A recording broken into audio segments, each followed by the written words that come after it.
and keep your bullfighting hat safe.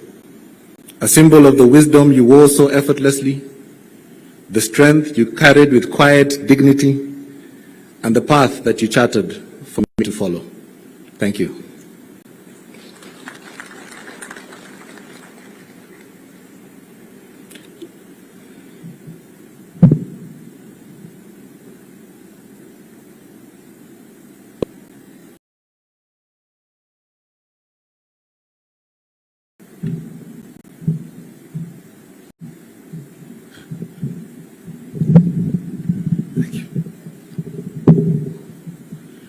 Yes, all protocols tribute, as you can see, it's short and sweet. So I'll go on to read it. Thursday, 20th February 2025 will be a day I will always remember. The day you are promoted to heaven. It has been a long journey, Daddy. I never thought you would leave us in our early 30s. And it pains me to realize that you will not be there for us, your children, to give back to you. These past days, I have been going down memory lane, and I am proud that I was given the opportunity to call you my father. Daddy, you loved us deeply and worked tirelessly to ensure we had all we had needed and more. You are a man who was always willing to lend a helping hand, a man who was and is my #1 role model and mentor, a man of integrity and honesty, an unshakable man. I never thought there was anything you couldn't do. If you wanted to, Daddy, well, except avoid death. We built a lifetime of happy memories, ones I will cherish forever, and which time can never erase.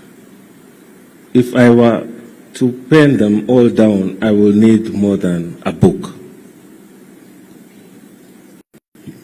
Your #1 sport was golf. When I was 10 years old, I accompanied you to the golf course. I quickly took the golf and you said I was a natural. It became part of me. Your passion became mine. I had learned from the best. In 2007, when I got my handicap, which then allowed me to play professional golf around the world, you were so proud of me. You trained me, Dad, so that I could become the best in this sport. You and Mom enrolled me and sponsored me to join the Junior Golf Foundation, JGF, the foundation of golfers 18 years and below, to improve my golf by playing and winning in some tournaments across the golf courses in the country. I remember you sent me to South Africa in 2009 for a 3-month training to upgrade my golf skills. I gained confidence to bring my handicap down to 2 in a professional level. Thanks to you, we won the club match play foursomes in 2015, a tournament at the Royal Nairobi Golf Club, where our names are engraved, W. Chebukati and J. Chebukati, as per today. We are the first golf partners who are related to ever be champions in Royal Nairobi Golf Club. We both also have a hole-in-one at the same club. On the golf course, we connected as one being. You were my partner, you were a fighter, you were a team player. Family golf time was your idea. Those moments when we competed as a team of two against each other will forever warm my heart. We had so much fun and we enjoyed the rewards that came with winning most of the competitions. Golf will certainly never be the same without you. Whenever you played golf with me and you could strategize on how to win every time, losing was not an option. If it happened, you told me, it's not the end of the world, son. Your time will come. I still can't believe that you are gone. You are irrepressible, Daddy, one of a kind. Tears fill my eyes as I write this tribute. My heart is heavy with grief. Losing you feels like losing part of myself, but I find comfort in the Lord daily. Your life is hard to emulate, but I will do my best to live life of agency like you did. I am confident that you are in heaven and are watching over us. I won't see you again on earth, but happily we'll meet again in heaven. I echo the words of J.M. Richards, which I quote, "No one wants to go through life alone, fighting battles single-handedly their whole life, not even the hardest of the heroes."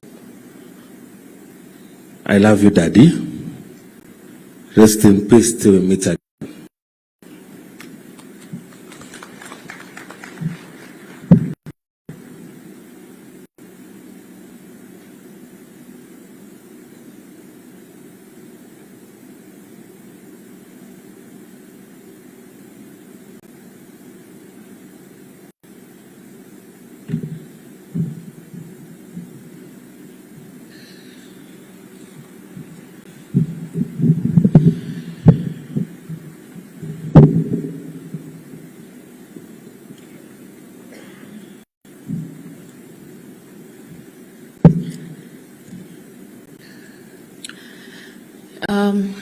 His Excellency, President William Samoei Ruto, all the other dignitaries in the room, allow me to write on the protocols already established.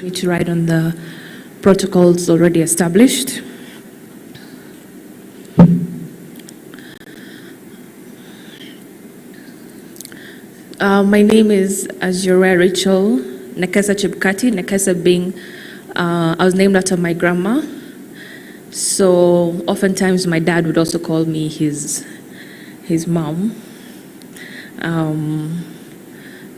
So I'll start my tribute. To summarize how much of an amazing human being and father you are is an impossible task. I tried to sit down and write from beginning to end. It was impossible. So what I did instead was think about some of the things he used to say to me and quotes he used to say to me. So what I've done in my tribute is like a high-level summary or high-level overview of things that he taught me. So I'll read the quotes. One of them is, he'd always say, plan it, and then when you go to bed, dream about it, dream about doing well.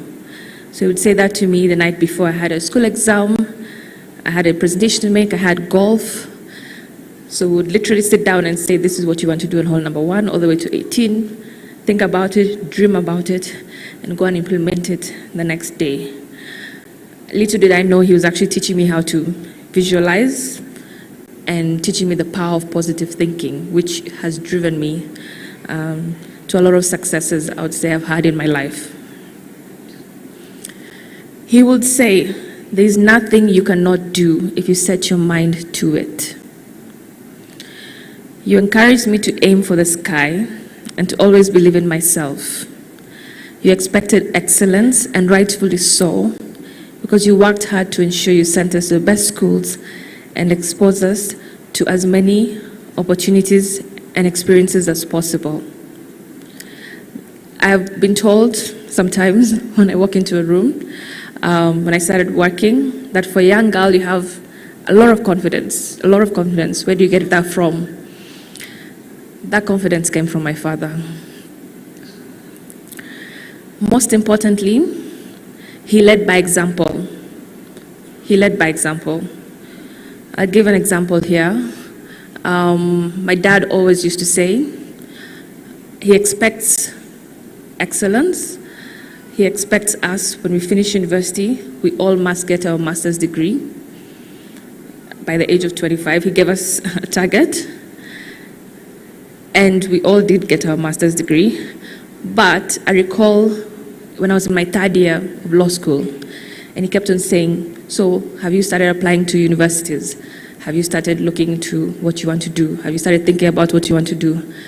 I told him, I don't know, I'm not sure about doing a master's immediately after. He said, no, you must. And I said to him, but you didn't. I asked him, where's your master's? After I say that, my father immediately enrolled for an MBA. He enrolled for his MBA, and he also encouraged my mother to do the same. So in 2014, when I was graduating with my Bachelor of Law and also my Bachelor of Arts, I also did International Relations at USAU, because I couldn't decide what to do, so I ended up doing both. When I graduated with my bachelor degrees, my parents also graduated with their master's degrees in the same year. So there was no excuse. Later on in life, he said the same thing. I need a PhD from at least one of you. At least one of you. And he always point to me, you're the lawyer, you know. I need a PhD from you. And I asked him again, where's your PhD? My dad actually started the application process. Unfortunately, because of his sickness, he was not able to complete that dream. He always used to ask me, how was your day? I know it sounds cliche. We ask a lot of people, how was your day? But my dad did not accept it was fine. He didn't. He always pushed me to know every little detail, what happened in my big age, any presentation, especially when I had like speaking presentation related to my master's, for instance. He'd always ask me, how did it go? Tell me about it. Did you present well? Did you make us proud? Because for him, what we did and how we did it, it wasn't just him, it was the family brand name. Every New Year's Eve, when we sat down, he would ask us, what do you want to achieve? How do we help you achieve it? Because it's the brand that you're excelling. We'd call our name, our family name, the brand. So my dad probed me to tell me about it all, the good, the bad, the ugly. Some people seem to think he didn't talk much. My dad talked a lot, and he would just sit and make you laugh the most ridiculous jokes that you did not even think about. But he was very chatty. He was chatty with the people he enjoyed being chatty with. You celebrated my wins louder than I did myself, and always reminded me to stay confident in myself and my abilities during the low moments. Thank you for always being there to listen to me, for giving me the best advice, and for guiding me in every season of my life. My dad has been there for me my entire life. This last 1 year, when he got a bit ill, I sort of also slowed down with all the many things that I would do, spend time with him, just talking to him about everything and anything. Honestly, I am so grateful for those moments. My dad was literally my best friend. I spent every weekend, I can count probably 3 weekends away from him, but I spent every weekend last year just with him and enjoying, conversation, having good meals, etc. Call me anytime. It's something he always used to say it. And he didn't just say it, he meant it. He always picked my calls. It did not matter where he was, who he was with at the time that I called. He always picked my call. It doesn't matter who he was with, whether it was an ambassador. He would pick my call and say, oh, I'm here with so-and-so. My daughter has called me, and then he would go ahead to talk about how great I am. I have a degree, a master's. Always took the opportunity to tell them about me. And I recall being anxious during the election periods, in particular 2017, because I was not in the country. I was away for my studies. And I told him, I kept calling him. My dad picked my calls every single time. And when I say I was calling him literally almost 20 times a day because I was very anxious about the whole situation. And he said, I'll pick your call, but the only time I cannot pick your call is when I'm at a press conference.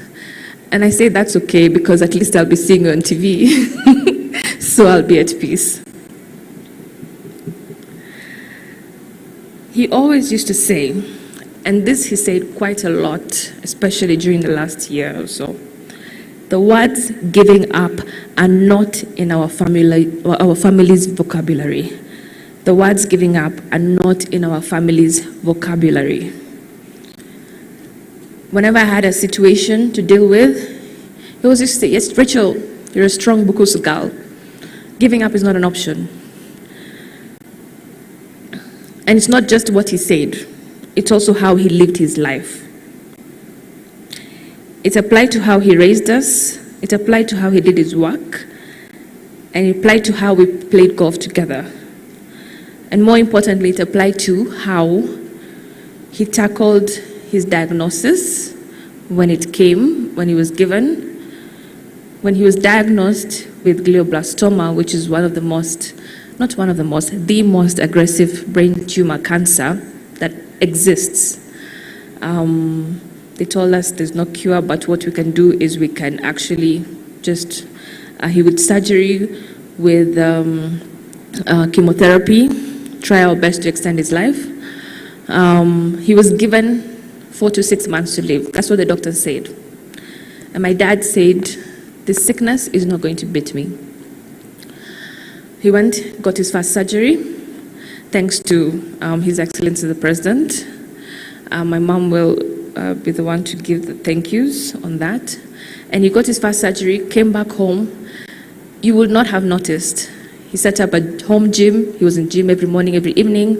He was walking 5 kilometers every morning. He continued with his work. All these presentations that my brother Emmanuel talked about in the eulogy, where he went to Portugal, he went to etc. Interesting enough, that was the second tumor recurred in November of 2023. My dad's conferences, everything was already set up. We asked him, do you want to go?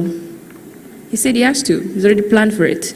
The sickness is not going to put him down.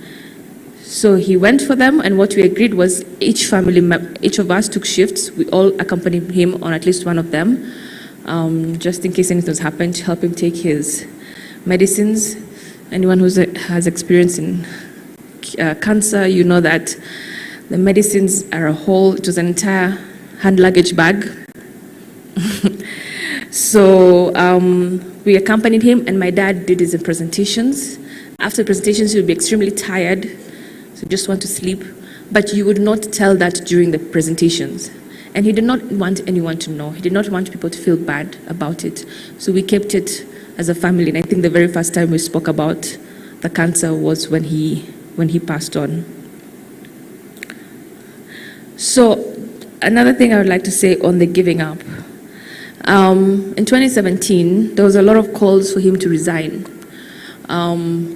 And of course, at that point, I was much younger. I was scared for my family. I was scared for his life. Of course, he wasn't going to resign, but I said, please, if it just for us, you know. Come 2022, I was with him. I was now here. On the day, just the moments before he went to Bomas to announce the results. At that time, he had already received intelligence that somebody had wanted to end his life to stop him from announcing the results. So we sat together, the pastors prayed, and I hugged my dad, and he looked at me, and I looked at him, and I said to him, you don't even need to say anything, because I know you're going to stand for the truth. I know you're going to stand for Kenyans. I said to him, in 2017, I was selfish. I asked you to resign for me. But in 2020, this for you, I know you need to do it for the country. You need to do it for the country. So we looked at each other without really saying much, but knowing that might have been the last time we would have seen each other. And I had never seen my dad cry. My dad shed a tear. So I said bye to him, and I said, whatever it is, we will stand by you. And I hugged him, and I said, you go do your thing. I handed him over his speech, which, by the way, I used to assist him a lot with drafting speeches. He used to trust us as a family also. Emmanuel would assist him with IT stuff as well. So the speech I drafted with him, I handed it over to him. I said, it's a great speech. So all the best. Whatever happens, happens, but we are proud of you either way. He didn't read the speech, by the way, because there was so much chaos at Bomas. But the speech he made was so impactful. He actually came home and he said, he didn't even remember what he said. He actually did not, because it was in a moment, that was him. That was him in his moment. It was such an impactful speech. He came home, he didn't remember what he said. He took off his shoes. He was actually bleeding. He didn't even know he was bleeding. Like, this was just my dad. Get the work done, which he got done. And he was just proud to have done his duty and stood with the truth and stood with his conscience. Because he always said, what he does is for his legacy. And it's not just his legacy, it's our name as well. The people whom carry his name, the people who carry his name will live with that. So he was not going to do anything that would endanger our lives. So he stood by the truth, and I'm extremely proud of him for that. I recall telling him after all that if I could just be half of who you are, I think I'll be great. I'll be a successful person. I'll be amazing. And he stopped me and he said, Rachel, you're not going to be half of me. You're going to excel. You're going to be way better than me. You're going to do more than I've ever done. Because that's what I want you to do. My dad believed in improving people, improving us, giving us the best of the lives. Even though he was a young man, grew up in Bungoma, he always gave us the best. Always bought us the best of things.